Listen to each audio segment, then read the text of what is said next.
La compagnie Caravelle présente Carnet d'art, podcast.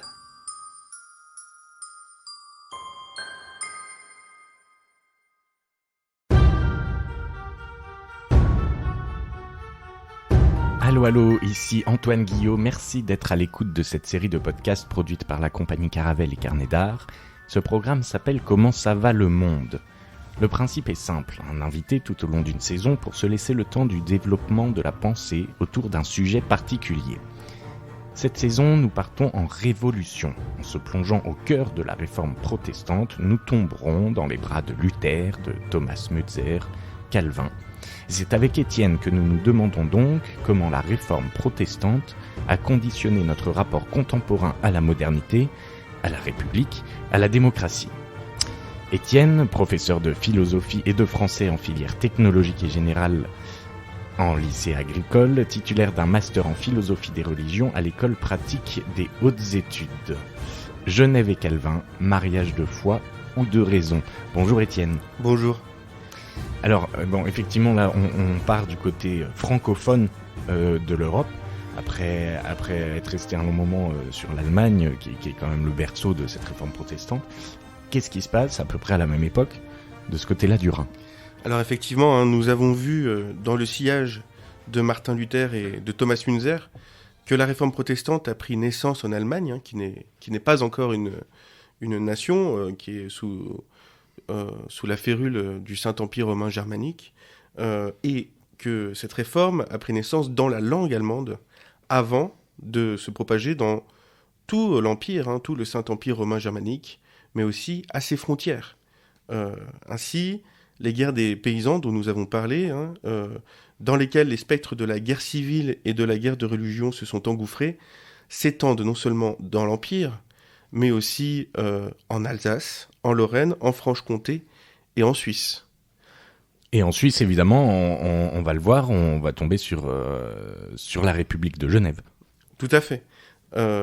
Nous allons voir désormais que l'histoire de la Réforme est aussi une affaire française et une affaire francophone, qui n'est pas sans lien avec les ferments de dissidence religieuse et politique qui contribueront 2 siècles plus tard à la remise en question du pouvoir royal et de la souveraineté du monarque, et donc des événements de 1789. Alors, revenons pour l'heure à notre XVIe siècle. Quels sont les symptômes de cette dissension naissante dans ces années 1530 en France ? Donc en 1530, on peut le rappeler, la réforme a déjà eu lieu et le protestantisme existe et est déjà largement installé en Allemagne, enfin dans l'empire, le Saint-Empire romain germanique. Tout à fait, la réforme a déjà commencé. Elle est déjà en train de se propager en Allemagne, mais pas seulement, en Bohème également, et l'idée de cette réforme et de ses enjeux politiques travaille l'esprit de beaucoup de théoriciens politiques et aussi de beaucoup d'opportunistes politiques qui voient l'avantage qu'ils pourraient en tirer, mais qui anticipent également parfois les catastrophes que les conséquences de cette réforme pourraient provoquer à l'échelle d'un royaume ou à l'échelle du continent entier, de la chrétienté tout entière. A priori, l'histoire commence relativement bien pour le protestantisme français, de manière assez paradoxale. On sait que la France est la fille aînée de l'Église catholique, mais de manière étonnante, François Ier soutient les princes protestants en Allemagne. Alors, lui qui est un roi catholique. Oui, et tout ça pour déstabiliser ou affaiblir Charles Quint.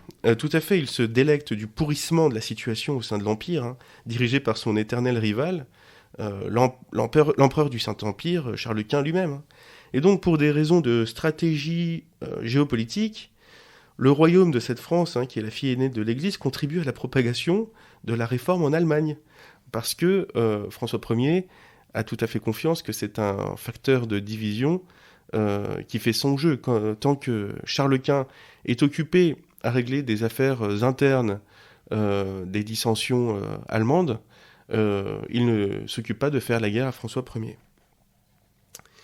Mais ce qui l'arrange sur le territoire de son adversaire va beaucoup moins l'amuser lorsque les conséquences de cette propagation de la réforme vont toucher la France. Les ducs de Lorraine ont été chargés par la France de réprimer les premiers soubresauts des révoltes de paysans dans l'est du royaume, notamment en Alsace et en Lorraine.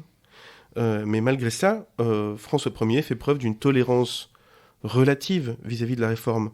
Certains membres de la noblesse française, des grandes familles, en premier lieu l'influente famille des Montmorency par exemple, se convertissent même à la religion réformée, sans qu'a priori, même si cela peut susciter la méfiance des ducs de Guise qui se présentent comme les gardiens de la foi catholique, sans que cela a priori ne suscite une suspicion immodérée de la part du pouvoir royal. Mais un événement va faire basculer la France dans un régime d'opposition frontale à la réforme et à ses adeptes, et va changer la donne. Dans la nuit du 17 au 18 octobre 1534, des placards, c'est-à-dire des affiches injurieuses, appelant explicitement à la sédition religieuse et politique, sont propagés dans les rues de Paris et dans d'autres villes de France, des villes qui revêtent une importance stratégique, symbolique particulière pour l'autorité royale, son histoire, sa cour et son administration, des villes telles que Blois, Tours, Orléans ou encore Rouen. Donc ces placards, ces affiches, portent comme titre, dans la pure tradition humaniste des titres à rallonge qu'on trouve encore à l'époque des Lumières, je cite, « Article véritable sur les horribles, grands et improbables abus de la messe papale, inventés directement contre la sainte scène de notre Seigneur, seul médiateur et seul sauveur, Jésus-Christ. » Donc cette attaque en règle contre les rituels catholiques vis-à-vis desquels les réformés sont en désaccord est signée. Il s'agit clairement de s'en prendre aux rites, aux pratiques, aux croyances de l'Église, dans tout ce qui les oppose à la doctrine protestante. Donc ce sont déjà des factions protestantes qui mènent le combat et qui montent au front du prosélytisme. Tout à fait, et des factions protestantes qui tiennent à montrer qu'elles sont très organisées. Même si on l'a vu, l'imprimerie va être un facteur de propagation médiatique sans comparaison aucune avec tout ce qui a pu se faire par le passé. Imaginez le degré d'organisation qu'il faut au XVIe siècle pour organiser une campagne de communication dans différentes villes de France la même nuit, au cœur des villes. C'est un message direct envoyé aux autorités royales, politiques et théologiques de la France. Les factions protestantes sont prêtes à mener le combat du prosélytisme. D'ailleurs, ce procédé n'est pas sans rappeler l'affichage des 95 thèses de Luther sur la porte de l'église de Wittenberg 17 ans plus tôt en Allemagne. Cet événement qui peut paraître anodin, mais qui est le premier signe de dissension explicite de Luther, et qui va diviser l'Allemagne et qui va provoquer une véritable guerre civile en Allemagne. Mais alors comment réagit le pouvoir royal à ce moment-là ? Alors évidemment, François Ier ne veut pas d'un Luther français ou d'un Thomas Münzer français. Il les aime bien allemands dans la mesure où ils lui permettent de diviser le pouvoir de Charles Quint. Est-ce qu'on peut considérer que François Ier, à ce moment-là, a grande confiance en la structure étatique qui est celle de la France ? Oui, tout à fait. Je pense que pour lui, à cette époque, il est inconcevable que ce qui est en train de se passer en Allemagne puisse contaminer la France. Ceci dit, cette affaire des placards va certainement modifier sa conception de cette infaillibilité. Et justement, très vite, il se sent menacé gravement. Très vite, il y a donc un basculement dans l'attitude de François Ier à l'égard des protestants. Donc il met donc tous les moyens de l'État au service de l'enquête qui va permettre de révéler l'identité de celui qui est responsable de la diffusion de ces placards, de ces affiches. Et le responsable d'ailleurs ne s'en cache pas, il assume totalement et il n'a pas de raison de ne pas assumer dans la mesure où il se trouve dans un endroit où il n'aura pas assumé les conséquences de cette défiance vis-à-vis du pouvoir royal. Cet homme, c'est un pasteur protestant, donc d'origine picarde, qui s'appelle Antoine Marcourt. Il a pris l'initiative de la rédaction et de la propagation de ces placards depuis un territoire organisé en confédération depuis 1291, une confédération de cantons relativement indépendants et relativement à l'abri des puissances militaires du Saint-Empire, tout comme des puissances militaires du Royaume de France et des puissances militaires de Rome. Cette confédération, qui n'est pas encore celle que nous connaissons aujourd'hui, en fait, c'est la confédération qui va donner naissance plus tard, au XIXe siècle, à l'État suisse.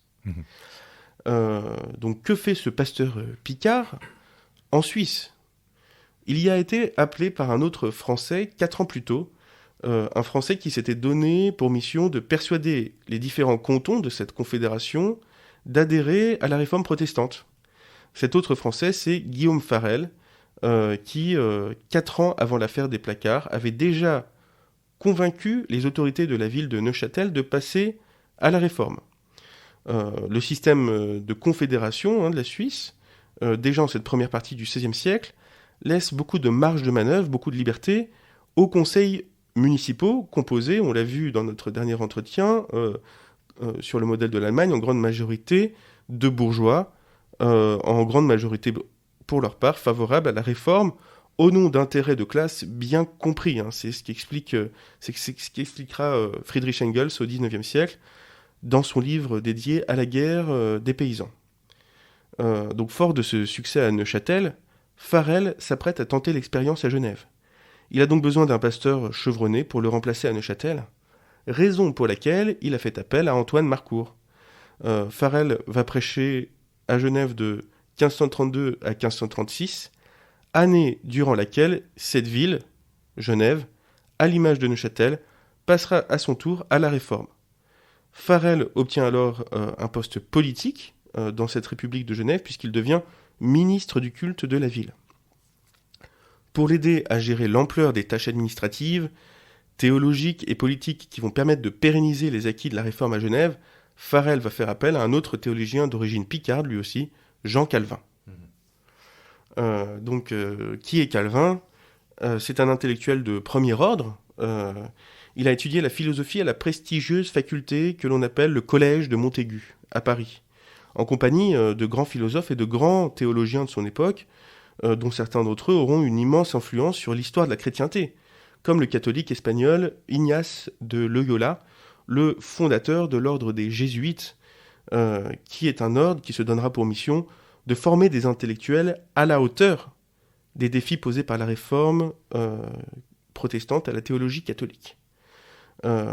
Calvin a également étudié le droit, ce qui lui sera d'une grande utilité, nous allons le voir, pour concilier les enjeux théologiques de ses responsabilités au sein de la République de Genève et les enjeux politiques auxquels il sera confronté. Calvin s'est vite rapproché à Paris de l'élite universitaire, et notamment d'un certain Nicolas Cop, qui vient d'être élu recteur du Collège Royal, récemment créé par François Ier pour souligner et accentuer le rayonnement intellectuel de la France, et pour y attirer les plus grands esprits d'Europe. Ce Collège Royal prendra bientôt le nom de Collège de France.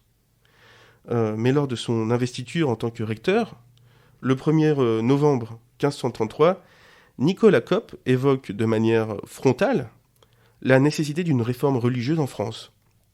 Alors il nuance son discours en disant qu'il lance un appel à un renouveau intellectuel au sein de l'Église catholique elle-même. Mais ce discours ne trompe personne, et Nicolas Cop est immédiatement dénoncé par la faculté comme hérétique. C'est une tentative infructueuse, et effectivement, peut-être que le terreau était moins mûr qu'en Allemagne, à Paris, pour ce genre de tentative. La structure politique des cantons suisses va s'avérer beaucoup plus propice au développement de ce message. C'est la raison pour laquelle Nicolas Cop s'enfuit et rejoint la ville de Bâle.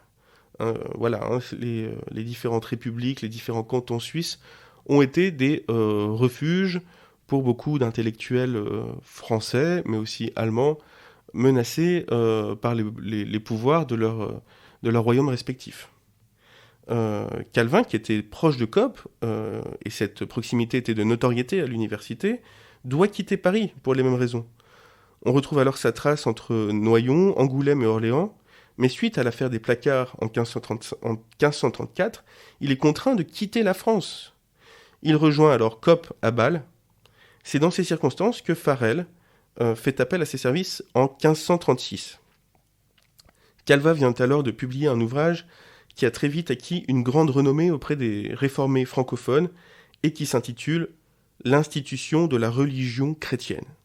Cet ouvrage fait très vite office de doctrine et de catéchisme protestant pour tous les réformés francophones.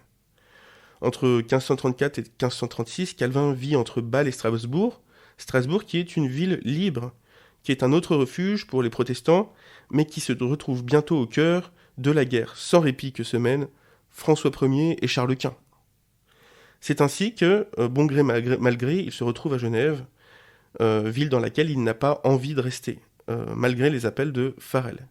Mais très vite, Farel fait preuve d'une grande virulence pour le persuader de le soutenir dans la tâche de l'évangélisation de cette République de Genève. Un témoignage de Calvin lui-même nous montre à quel point ses angoisses, à l'image de celles du jeune Luther, ont pu influencer les décisions théologiques et politiques de ce personnage Calvin, une fois parvenu à la tête de cette République. Concernant donc cet appel de Farel, voici ce que Calvin lui-même en dit. Alors Farel, qui travaillait avec un zèle incroyable pour promouvoir l'Évangile, concentra tous ses efforts pour me garder en ville. Et lorsqu'il comprit ma détermination à étudier en privé, dans quelque obscur endroit, et vit qu'il n'avait rien gagné de ses supplications, il s'abaissa aux insultes, et dit que Dieu maudirait ma paix si je me retenais de lui donner de l'aide dans des temps d'aussi grande nécessité. Terrifié par ces paroles et conscient de ma propre timidité et lâcheté, j'abandonnai mon voyage et tentai d'appliquer quelques dons que j'avais en la défense de la foi. Alors remettons-nous dans le contexte. Calvin écrit ce texte des années plus tard, à un moment où il s'est déjà mis dans des situations de discorde vis-à-vis de Farel. Voilà. Donc ce témoignage est orienté par la situation politique du moment où il l'écrit, mais ce témoignage témoigne de plusieurs choses, notamment effectivement d'un certain aspect psychologique des comportements de Calvin, qui, à l'image donc du jeune Luther, est une personnalité très angoissée, ce qui va avoir un impact important sur sa conception de l'Évangile, basée sur le concept de prédestination, quelque part assez fataliste, et très loin de la théologie de la grâce prônée par Luther. Donc Farel et Calvin sont en perpétuelle négociation avec le Conseil de la République de Genève, afin de faire entrer la réforme au cœur des institutions. Ce témoignage direct qu'on vient de voir nous montre à quel point Calvin ressent cette dimension politique et cette mission d'évangélisation comme un fardeau qu'il n'a pas choisi et quelque part que Dieu lui a imposé. Et on devine pourquoi. Il a fait du droit, certes, mais a priori Calvin n'a pas d'ambition politique. On sent qu'il est tenaillé par les deux polarités du message biblique que l'on a déjà pu évoquer lorsqu'on a parlé de Luther puis de Thomas Müntzer. D'un côté, n'exercez pas un pouvoir autoritaire, ne vous faites pas appeler maître, ne vous faites pas appeler chef. D'un autre côté, soumettez-vous aux autorités, rendez à chacun ce qui lui est dû, rendez à César ce qui appartient à César.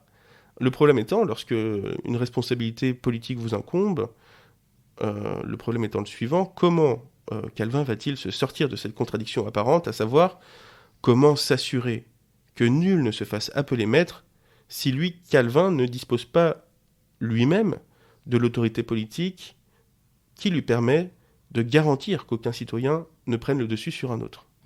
Donc c'est tout le paradoxe, et on l'a vu avec Thomas Müntzer et avec ses disciples dans la ville de Münster, notamment Jan van den Leyde et Jan Matthys. Il y a cette espèce d'égalitarisme supposé, alors qui est beaucoup plus assumé chez Thomas Müntzer, chez Jan van den Leyde, qu'il ne l'est dans la République de Genève, qui est une république bourgeoise et qui s'assume comme telle. Mais pour garantir cette égalité idéale, il faut imposer un pouvoir autoritaire qui soit en mesure d'assurer cette égalité proclamée. Et pour le moment, on peut presque dire jusqu'à aujourd'hui, on n'a pas trouvé d'autre solution qu'un régime autoritaire pour justement garantir ces libertés et cette égalité. Alors, effectivement, ce qui peut mener à penser que dans notre fameuse devise républicaine, nous pouvons déceler comme un paradoxe. Cette égalité ne peut pas se faire avec ceux qui veulent dominer. Donc, il faut réduire ceux qui veulent dominer à l'état des autres, à égalité avec les autres. Et donc, comment les réduire à cet état si ce n'est en les privant de leur propre conception de la liberté. Donc là, en fait, on est en train de dire que l'utopie, l'idéal insufflé par la Bible, encore une fois, on retombe dessus, c'est l'anarchie. Alors, on l'a vu effectivement, il y a une interprétation anarchiste du message chrétien, notamment dans le sillage de Léon Tolstoï. Qui a écrit un ouvrage qui reprend cette parole de Jésus, mon royaume est de ce monde. Et donc, il y a cette idée qu'il faut conquérir le royaume de Dieu, et que ce royaume de Dieu, donc il est à créer sur la terre, c'est-à-dire qu'il s'agit de créer les conditions de la justice. On rappelle encore une fois que Jésus a cette parole, je suis venu apporter aux captifs la délivrance.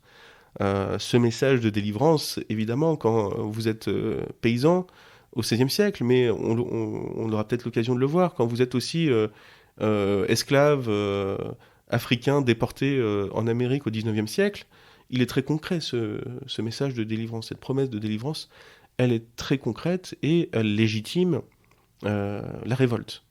Mais on l'a vu, ces versets rentrent en contradiction avec d'autres versets du Nouveau Testament, qui, notamment dans les épîtres de Paul, qui appellent l'individu à se soumettre aux autorités, sous le prétexte que toute autorité existante, préexistante, aurait été voulue par Dieu. Bon, donc en fait, en lisant la Bible, on peut en déduire et construire sur ce modèle-là à peu près ce qu'on veut y lire. Tout à fait, des régimes politiques totalement différents qui reflètent finalement plus la psychologie et les ambitions politiques et les conceptions politiques des interprètes qu'ils ne reflètent un dogme biblique et politique lui-même. Bon, ça paraît pas très difficile à comprendre, mais alors pourquoi Calvin, à ce moment-là, est frappé par cette sorte de devoir qu'il sent de rendre politique cette réforme?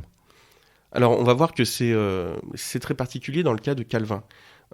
Justement, on va s'intéresser à la structure concrète de cette République de Genève. On va voir que ce conseil qui gouverne la République de Genève est à la fois favorable à la réforme dans un premier temps, mais va se méfier de l'influence de Calvin d'un point de vue politique. Oui, parce que par peur de perdre leurs acquis, encore une fois, par peur de la modernité. Et ce qui est très paradoxal, c'est que, effectivement, par le biais de Farel, c'est pourtant ce conseil lui-même qui va appeler Calvin à la rescousse, notamment pour rédiger un catéchisme républicain, pourrait-on dire, celui de la République de Genève. Et petit détail qui aura peut-être son importance, on a vu que Luther a traduit et a été le premier à traduire la Bible dans une autre langue que les langues dites sacrées, officielles, le latin, le grec ou l'hébreu. Est-ce que à cette époque-là, il existe une version en français de la Bible? Alors effectivement, très vite, il va y avoir des traductions françaises de certaines parties de la Bible, puis de l'intégralité de la Bible. notamment une version conçue par le cousin de Calvin et une version conçue par un autre théologien d'une grande importance pour la ville de Genève qui s'appelle Théodore de Bèze. Donc ce sont des traductions protestantes. Tout à fait. Pour le moment, il n'existe pas de traduction catholique. Alors, il faut savoir qu'il y a pour nuancer le propos, il y a une traduction d'exégèse, c'est-à-dire d'étude des enjeux bibliques chez les catholiques, qui est traduit et diffusé par l'Église, donc avec le biais de leur lecture et de leur regard et de la tradition. Tout à fait, avec cette idée que cette tradition d'exégèse, elle ne passe pas nécessairement par une diffusion du contenu lui-même, mais passe par une diffusion du filtre qui est apposé par l'Église catholique pour plusieurs raisons, et notamment en raison d'une volonté de conservation de la paix civile. Et à certains égards, quand on voit les conséquences de la réforme protestante, à court terme, au XVIe siècle, on peut se dire que cette décision de l'Église catholique, qui a priori peut paraître autoritaire, peut aussi relever d'une certaine sagesse, dans la mesure où la multiplicité de ces interprétations a bouleversé l'ordre politique dans toute l'Europe, pour le meilleur ou pour le pire. Et empêche le collectif, émancipe ou donne une possibilité d'émancipation individuelle, mais empêche le collectif. Oui, tout à fait. Et justement, le Conseil de Genève a été témoin de ce qui s'est passé dans certaines parties de la Suisse, mais également en Franche-Comté, dans le Jura, en Lorraine, en Alsace et en Allemagne, avec ces différentes guerres des paysans qui ont abouti à des bains de sang. Et pourquoi justement est-ce que ce conseil fait appel à Guillaume Farel et à Calvin ? Parce qu'il cherche un compromis. Il ne veut pas de théologiens radicaux à Genève. Oui, il voudrait une transition pacifique. Tout à fait. La réforme, pas la révolution, pour reprendre cette formule qui était très employée dans le sillage de la philosophie d'Emmanuel Kant à l'époque des Lumières. Et donc, lorsque Calvin négocie avec les institutions politiques de Genève, il a lui-même en tête la guerre des paysans, d'autant que cette guerre a également touché la Suisse, d'où la nécessité d'un consentement populaire à Genève. Alors attention, entendons-nous, un consentement populaire temporisé par des conseils représentatifs composés de bourgeois, capables de modérer les aspirations populaires. Rappelons que et nous retrouvons notre dissension entre République et démocratie. Rappelons que dans cette République de Genève, seul un certain nombre de citoyens, de bourgeois, ont accès aux institutions. Et finalement, c'est une démocratie calquée sur un modèle de la Grèce antique. On peut le concevoir comme ça, dans la mesure où effectivement le modèle de la démocratie du 5e siècle avant Jésus-Christ à Athènes au temps de Périclès est un modèle assez exclusif. C'est-à-dire tous les citoyens on voit au chapitre, sauf mais tout le monde n'est pas citoyen, loin de là. Voilà. Et on va voir que justement cette comparaison elle est particulièrement pertinente dans le cadre de la République de Genève. Quelle est la raison pour laquelle, à l'époque de la démocratie athénienne, on refusait aux métèques, comme on le disait à l'époque, c'est-à-dire aux étrangers, le droit de vote ? C'était pour qu'il y ait une certaine homogénéité justement dans la conception qu'on avait de ce que devait être la communauté. Et on retrouve là les fameuses valeurs de la République. Les fameuses valeurs communes auxquelles il faut adhérer de fait. Rappelons que l'étymologie même de République, res publica, c'est la chose publique et la chose commune, la chose que l'on partage. Ceci étant dit, rien n'est dit sur le contenu de ce que c'est qu'une république. Et ce terme sera employé au cours des siècles par des auteurs divers, de bien diverses manières. Donc Calvin se retrouve au cœur de ces enjeux à la fois théologiques et politiques. On va devoir s'arrêter un moment sur le fonctionnement concret des institutions de cette République de Genève. Parce qu'il n'y a que en s'intéressant, en analysant le fonctionnement concret d'un régime, que l'on peut réellement juger de la nature de ce régime, au-delà de ce qui en est dit ou écrit ici ou là. Donc, par rapport à cette question de la volonté de séparation entre le pouvoir politique et le pouvoir religieux, eh bien, le pouvoir va être divisé en deux à Genève. D'un côté, les différents conseils municipaux pour les décisions politiques, et de l'autre, le tribunal ecclésiastique pour les décisions religieuses. Mais attention, les choses ne sont jamais aussi simples qu'elles paraissent. Et est-ce que ces deux conseils, l'un a pouvoir sur l'autre ? Alors justement, il y a des questions qui concernent à la fois la politique et la religion.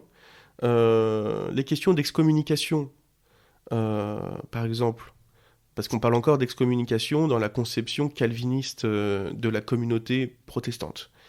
Les questions d'excommunication touchent aussi aux questions d'exclusion de la cité elle-même. Alors, est-ce au pouvoir politique ou au pouvoir religieux de trancher ces questions ?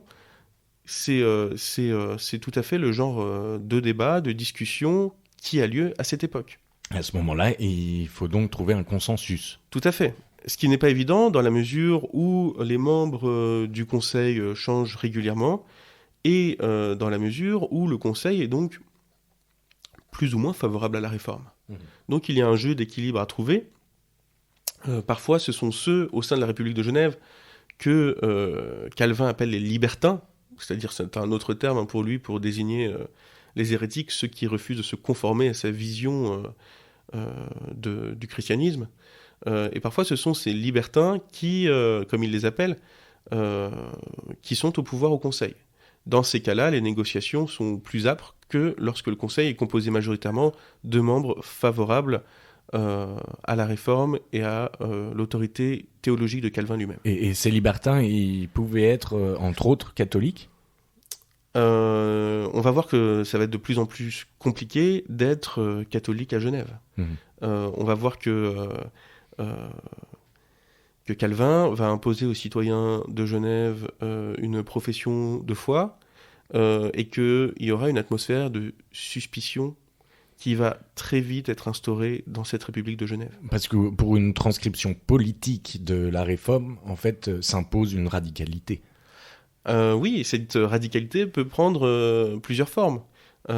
Certes, il y a la radicalité de la violence armée de Thomas Müntzer, mais Luther n'est-il pas lui-même radical quand il fait appel aux princes pour écraser les paysans ? Calvin n'est-il pas lui-même radical lorsqu'il refuse toute conciliation avec des autorités religieuses qui ne seraient pas sur un parfait accord avec ses propres conceptions au sein de la République de Genève ? Et donc, effectivement, si on prend l'étymologie même de ce terme de radicalité, qui est remonté à la racine, tous les réformateurs, à leur manière, sont des radicaux dans la mesure où ils ont pour prétention de revenir à la vérité du message de la Bible, dont ils disent qu'il a été trahi par la tradition, les différentes strates de tradition catholique qui se sont imposées au fil des siècles sur le message de la Bible. Donc rien n'est simple dans ces tentatives de conciliation entre le pouvoir politique et le pouvoir religieux. Ce n'est pas parce que Calvin lui-même est favorable au départ à une séparation relative de ses pouvoirs qu'il ne va pas rentrer en conflit avec l'autorité politique que représente le conseil municipal. Il est favorable à une séparation relative de ses pouvoirs dans la mesure où ses pouvoirs vont dans son sens. Farel et Calvin sont même assez vite chassés une première fois de Genève, pour des raisons à la fois religieuses et politiques, puisque, c'est ce que nous voyons depuis le début de nos entretiens, les deux domaines sont éminemment liés. Et la volonté de séparation, comme c'est le cas au départ dans cette République de Genève, entre les autorités politiques et religieuses, pose néanmoins la question de la conception que l'on a de ces autorités politiques et religieuses. pour théoriser la séparation des pouvoirs politiques et religieux, le pouvoir politique doit théoriser le pouvoir religieux. Pour se positionner vis-à-vis du pouvoir politique, ne serait-ce même que pour s'en défaire et considérer qu'il n'y a pas sa place, le pouvoir religieux doit théoriser le pouvoir politique. Donc le conseil municipal de Genève est favorable à la réforme, mais il est confronté, comme tout gouvernement, à des enjeux géopolitiques. Et il cherche des alliés pour réformer les églises suisses. Nous sommes déjà, et c'est toute la modernité de ce XVIe siècle, en Suisse comme en Allemagne, dans une quête d'identité nationale qui aboutira pour certains de ces États seulement au XIXe siècle. D'où le parallèle établi par Engels entre les révoltes du XVIe siècle et les révoltes qu'on pourrait qualifier à la fois de nationalistes et libérales. On a vu pourquoi dans notre précédent entretien du XIXe siècle, et notamment des révolutions de 1848 qu'on a appelées le printemps des peuples. Et donc, Genève cherche des alliés, et parmi ces alliés, la ville de Berne propose d'unifier les pratiques des différentes églises, des différents cantons, et propose, ça peut paraître assez anodin, du pain azime, c'est-à-dire du pain sans levain à l'oriental, pour l'Eucharistie. Donc le pain sans levain, c'est tout un symbole théologique dans l'Ancien Testament. On ne va pas revenir sur les enjeux de ce symbole, mais si vous voulez, le fait que les enjeux d'alliance géopolitique reposent sur la qualité du pain que vous allez utiliser pour l'Eucharistie, c'est-à-dire pour l'hostie, nous montre à quel point ces questions théologiques, encore une fois, qui peuvent nous paraître anodines, en fait, sont d'une extrême importance politique. Et il se trouve que Farel et Calvin, pour des raisons théologiques, s'opposent à cet usage du pain azime proposé par la ville de Berne et refusent de proposer l'Eucharistie durant leur culte. Ce refus provoque des émeutes à la sortie de la messe. Donc c'est tout à fait le genre de choses que le conseil municipal de Genève veut éviter. Il veut absolument éviter que le consensus religieux qui fédère la République, en tout cas c'est l'ambition de ce conseil de Genève, ne se transforme en dissensus et participe à la division des citoyens sur des questions qui relèvent du rituel religieux. Voilà, donc on voit bien ici que même les questions religieuses qui peuvent sembler les plus banales ont des conséquences politiques assez importantes. Et on va revenir sur ce que tu évoquais tout à l'heure, à savoir le statut des étrangers au sein de cette République de Genève, que l'on peut effectivement comparer à celui des métèques dans la République athénienne. C'est-à-dire que il ne faut pas oublier donc que Farel et que Calvin sont des Français, qu'à ce moment-là, la France a ses propres intérêts, qu'elle cherche à négocier avec la ville de Genève, pour des raisons qui vont dans le sens des intérêts du Royaume de France, pas forcément dans le sens des intérêts de la République de Genève, et que, de ce fait, la petite République de Genève a des raisons de suspecter les citoyens français, notamment quand ils acquièrent un tel pouvoir, de noyauter la République à des fins politiques. Alors, est-ce que certains citoyens de Genève s'imaginent que Farel et Calvin, sous leur dehors protestants, sont en fait au service de François Ier pour noyauter la République de Genève? C'est une possibilité dans la mesure où François Ier a déjà utilisé cette stratégie en cautionnant la révolte des princes protestants en Allemagne. En sachant que, a priori, François Ier n'utilisait pas ni Calvin ni Farel. Non. A priori, il n'y a aucun élément historique qui irait dans ce sens. Mais dans le courant de l'actualité de l'époque, ça fait sens pour un certain nombre de citoyens à Genève. Donc ce rapport à l'étranger, C'est une inquiétude politique que l'on retrouvera à l'époque de Rousseau, hein, qui était lui aussi citoyen de Genève, dont nous parlerons dans la suite de nos entretiens. La liberté des citoyens de Genève dépend d'un certain degré d'homogénéité culturelle et d'une grande loyauté politique à l'égard des principes qui fondent sa République.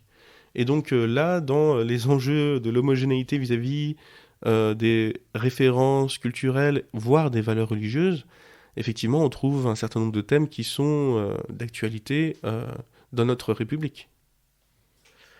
Voilà, hein, et donc dans la suspicion qui est jetée sur l'étranger, surtout quand il a des ambitions politiques et religieuses au sein de la cité, on retrouve aussi des enjeux tout à fait contemporains, que l'on considère cette suspicion comme légitime ou non, d'ailleurs.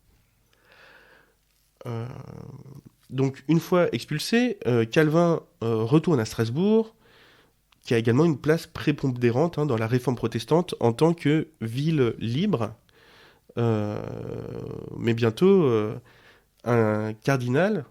Ville libre, qu'est-ce que ça veut Alors, dire ? qu'est-ce qu'on entend par ville libre ? C'est vrai que c'est important de le préciser. Les villes libres, donc, en fait, sont des villes du Saint-Empire romain germanique qui ne dépendent pas de princes électeurs, qui sont directement sous la férule de l'empereur lui-même, ce qui fait que l'empereur peut accorder un certain nombre de privilèges à ces villes. Elles sont notamment plus autonomes que les villes qui dépendent des princes électeurs du Saint-Empire. Ce qui les place à la fois sous la protection de l'empereur, mais ce qui les rend relativement autonomes par rapport aux juridictions des villes qui sont placées sous la férule des princes. Et par exemple, il y a d'autres villes, exemples comme ça. Metz, par exemple, c'était... Tout à fait. Metz était aussi une ville libre. Et ce statut de ville libre va être fortement remis en question par l'opposition entre François Ier et son fils Henri II, d'un côté, et Charles Quint de l'autre. Puisque c'est par hasard si ces villes se trouvent à la frontière entre le royaume de France, pour certaines d'entre elles, et l'Empire. Voilà, hein, ce sont des villes qui sont stratégiques, qui l'ont toujours été d'ailleurs dans l'histoire, hein, et qui en ont souffert. Et pour certaines, comme Strasbourg, qui le sont encore. Oui, tout à fait. Alors qui en ont souffert, mais qui ont aussi obtenu un certain nombre de privilèges grâce à ce statut de ville frontière. Et donc cette liberté relative, comme toujours, va permettre l'émergence de la réforme à l'échelle locale dans des endroits où cela paraît plus possible qu'ailleurs, et notamment effectivement dans ces villes libres où il y a plus de possibilités notamment d'imprimer des textes selon que vous soyez calviniste ou luthérien ou d'une autre confession. Voilà, vous avez plus ou moins le droit d'imprimer dans telle ou telle ville selon l'obédience majoritaire de cette ville. Voilà. Donc même pour des enjeux philosophiques de diffusion des messages, voilà, il y a des endroits dans lesquels il est plus simple de publier que d'autres. Et même ces enjeux de propagation, on le voit, sont des enjeux éminemment politiques. Donc voilà, Calvin pense en avoir fini avec Genève, mais bientôt, un cardinal nommé Sadoleto cherche à faire revenir la ville de Genève dans le giron du catholicisme. Et là, on voit à l'échelle locale que l'Église catholique a changé de regard en quelques décennies sur les enjeux de la réforme. On se rappelle que Luther était assez sous-estimé au départ, ce petit moine allemand face au grand théologien Cayetan, et l'Église a appris de ses erreurs, et donc elle a compris que chaque parcelle de la chrétienté allait être un enjeu de lutte contre les réformateurs. Alors ça va même assez loin, ça dépasse complètement le cadre de l'Occident, puisque aux confins du Saint-Empire, c'est-à-dire en Amérique du Sud, vous allez avoir déjà des missionnaires protestants envoyés par Calvin pour concurrencer les missionnaires catholiques qui sont sur place depuis l'arrivée des conquistadors. Et donc on voit que ces enjeux de mission, ces enjeux d'influence géopolitique et religieux, en fait, déjà au XVIe siècle, sont des enjeux géopolitiques globaux. Et c'est toujours le cas aujourd'hui. Vous savez que vous avez une très grande concurrence entre les missionnaires catholiques et les missionnaires issus de courants protestants évangéliques, notamment en Amérique du Sud et en Afrique. Et un dirigeant comme Bolsonaro, qui s'en réfère justement au protestantisme évangélique, se situe finalement dans l'héritage de ces luttes d'influence des missions pour conquérir les âmes à l'autre bout du monde. Donc le conseil municipal est attaché à sa liberté religieuse, mais il cherche un théologien d'envergure pour répondre à sa Doleto. Le conseil municipal, bien qu'il ait eu du mal à supporter l'autorité de Calvin, ne veut pas retomber dans le giron du catholicisme. Donc au départ, ce conseil municipal cherche d'autres théologiens de Calvin, car il juge que la première expérience de la venue de Calvin à Genève a été plutôt malheureuse. Mais ces théologiens refusent. Ils ont eu vent de l'expérience de Calvin. Ils ont également en tête l'expérience de Thomas Müntzer, et ils ont compris pour la plupart que assumer des responsabilités politiques au nom d'ambitions théologiques était un mauvais calcul, qui pouvait, même avec de bonnes intentions, ne faire que paver l'enfer lui-même.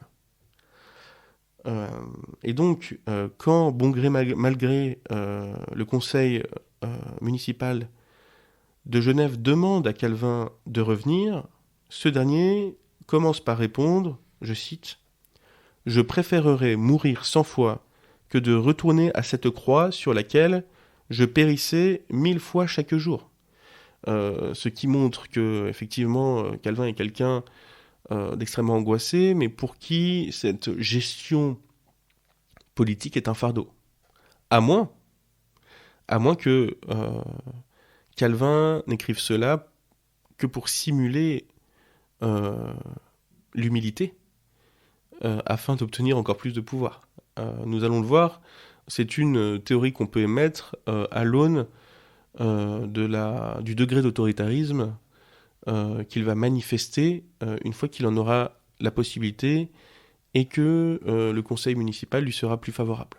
Et que les circonstances politiques de la République de Genève lui seront plus favorables.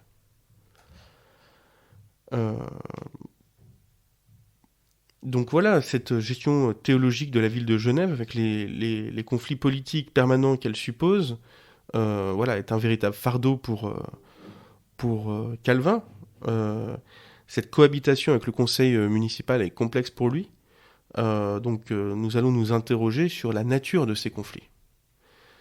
Donc ces conflits vont reposer sur l'ambiguïté de la frontière entre le pouvoir politique et le pouvoir religieux. Cette ambiguïté, on la retrouve toujours. On peut prendre un exemple de notre République, le fait que le ministre de l'Intérieur soit aussi le ministre des cultes dans une République qui affirme elle-même qu'elle ne reconnaît aucun culte.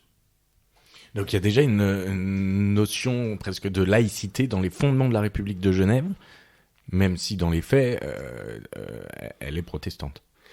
Tout à fait. Et donc on l'a vu, l'une des interprétations qu'on peut tirer des évangiles, c'est que Jésus lui-même était finalement le premier propagateur de l'idée de laïcité. Rappelons cette formule, rendez à César ce qui appartient à César, et rendez à Dieu ce qui appartient à Dieu. À qui est-ce que Jésus adresse cette formule ? Aux Juifs de l'Antiquité, qui sont sous le joug de l'Empire romain et qui attendaient un Messie qui allait prêcher une révolte politique et armée. Et donc séparation du pouvoir et de la foi, séparation de l'Église et de l'État. Tout à fait. D'autant plus dans le courant réformateur qui s'oppose à la doctrine catholique qui affirme « hors de l'Église, point de salut ». Pour Luther et dans son sillage, il n'y a pas d'institution hiérarchique de l'Église. L'Église, c'est un corps symbolique composé de tous les croyants. Voilà. D'autant plus séparation entre l'Église et l'État quand l'Église est purement symbolique en tant qu'institution. Mmh. Ce qui n'est pas le cas pour Calvin, qui impose une structure beaucoup plus rigide au sein de cette République, qui en a aussi la possibilité parce que finalement, la République de Genève est pour lui un laboratoire théologique en modèle réduit. Donc au début, la séparation entre ces deux pouvoirs paraît pourtant claire, puisque le consistoire, c'est-à-dire l'institution théologique, religieuse de la ville de Genève, ne peut juger que des affaires religieuses. Le problème advient, nous l'avons dit, lorsque ces affaires ont des implications devant la justice civile. Mais dans ce cas-là, il est défini par le conseil municipal que ces affaires changent de main et passent devant les institutions du gouvernement municipal. Mais on en a donné un exemple, il y a des peines qui ont une dimension à la fois politique et religieuse. Donc revenant sur cet exemple de l'excommunication, le fait de juger un fidèle, un croyant indigne d'appartenir à la communauté religieuse à laquelle il prétend appartenir, cette décision appartient à l'autorité religieuse, mais dans une ville comme Genève, où l'appartenance religieuse fonde la loyauté politique, l'excommunication est une pratique, c'est une condamnation à l'exil en fait. Donc c'est une condamnation à mort, comme nous allons le voir par la suite, car si vous êtes condamné à l'exil dans une société qui ne reconnaît pas votre confession religieuse et qui condamne votre confession religieuse, voilà, c'est... Oui, si on passe la frontière et qu'on arrive dans le royaume de France, on se fait brûler. Alors, voilà, c'est une mise au banc, pour reprendre la formule qui avait été employée concernant Luther lui-même lors de la diète de Worms. Eh bien, le gouvernement municipal va contester au consistoire, au tribunal ecclésiastique, la légitimité de l'excommunication, qui est selon lui une peine trop grave, justement, avec des conséquences trop importantes pour être laissée aux mains de l'autorité religieuse. Et en 1543, le gouvernement civil obtient donc que toutes les condamnations, y compris l'excommunication, soient infligées par le conseil municipal. Voilà, cette séparation des pouvoirs, elle implique aussi une conception de la justice, de la séparation entre la justice de Dieu et la justice des hommes.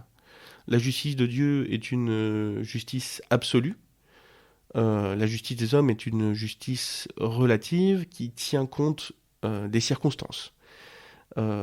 Confier la justice à une autorité religieuse, c'est en fait la confier à celui qui se prétend interprète de la volonté de Dieu. Et ce serait revenir au travers de l'Église ce contre quoi Luther a lutté au départ. Ce contre quoi il a lutté au départ, tout en y revenant lui-même, ce que lui reprochait frontalement Thomas Müntzer. Et effectivement, on va voir que c'est un paradoxe qui hante l'histoire de la Réforme. À quoi bon avoir fait une réforme, déclencher une guerre civile européenne pour finalement recréer des institutions aussi conservatrices, si ce n'est plus, que celles de la structure hiérarchique de l'Église catholique.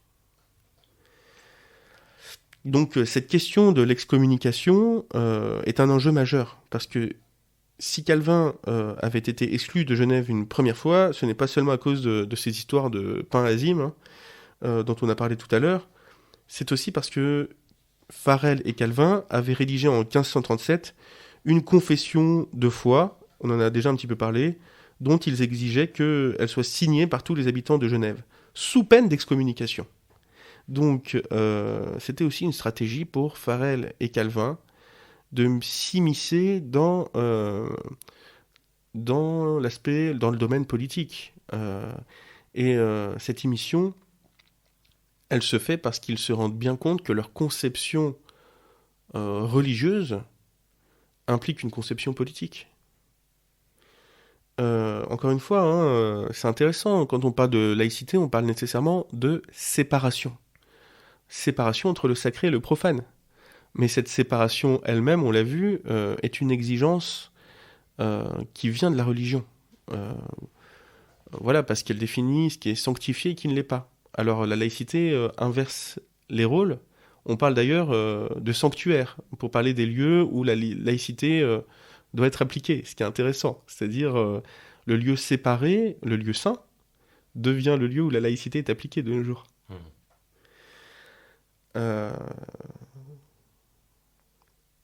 Donc on voit que la séparation entre pouvoir politique et religieux reste floue.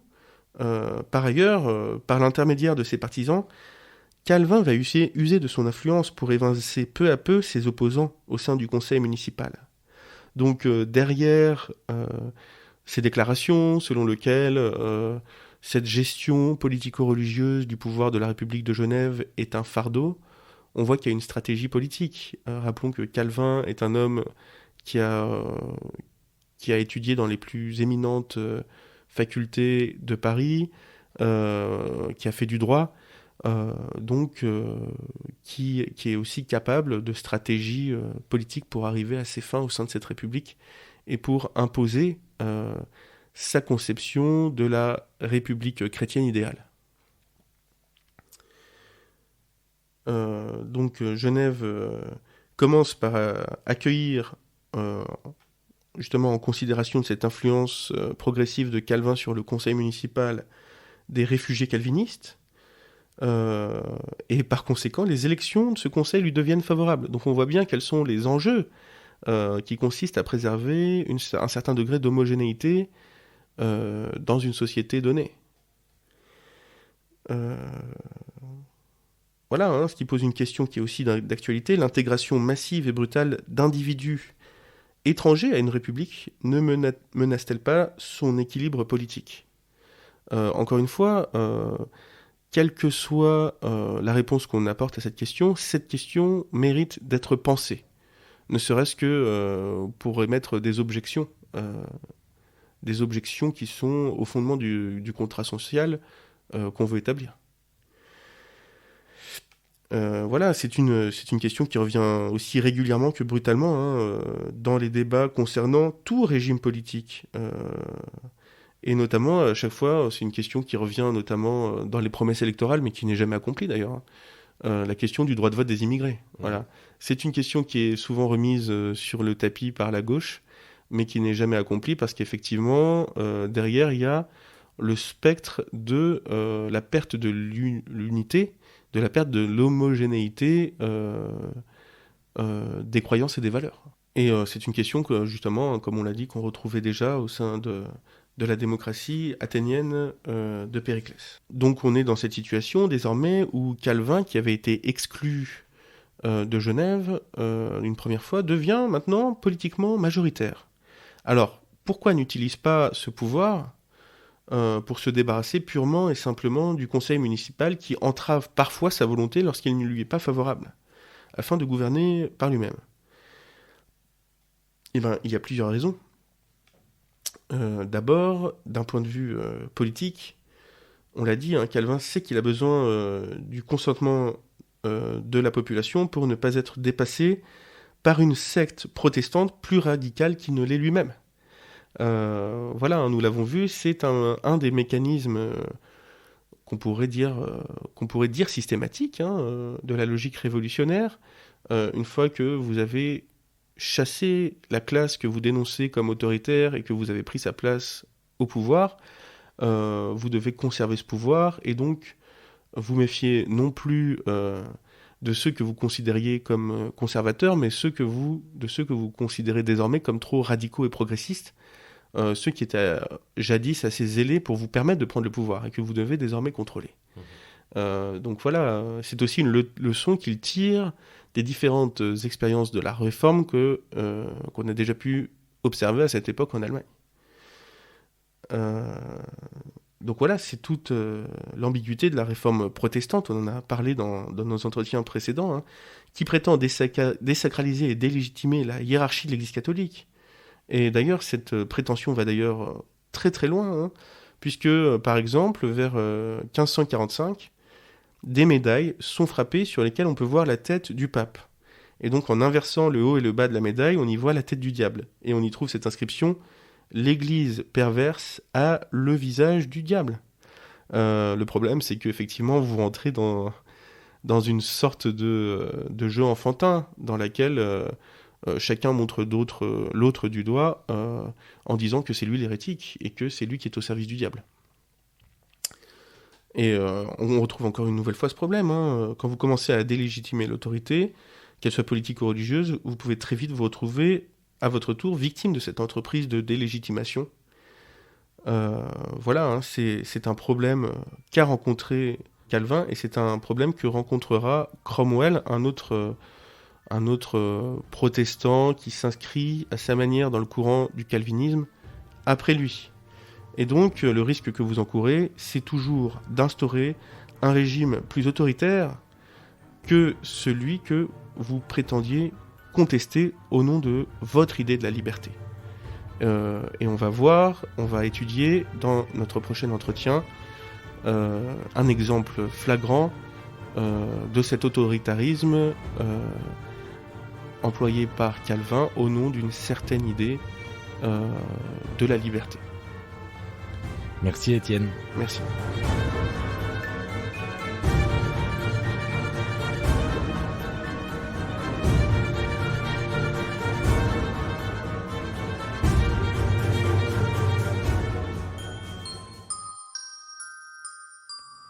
La compagnie Caravelle présente Carnet d'art, podcast.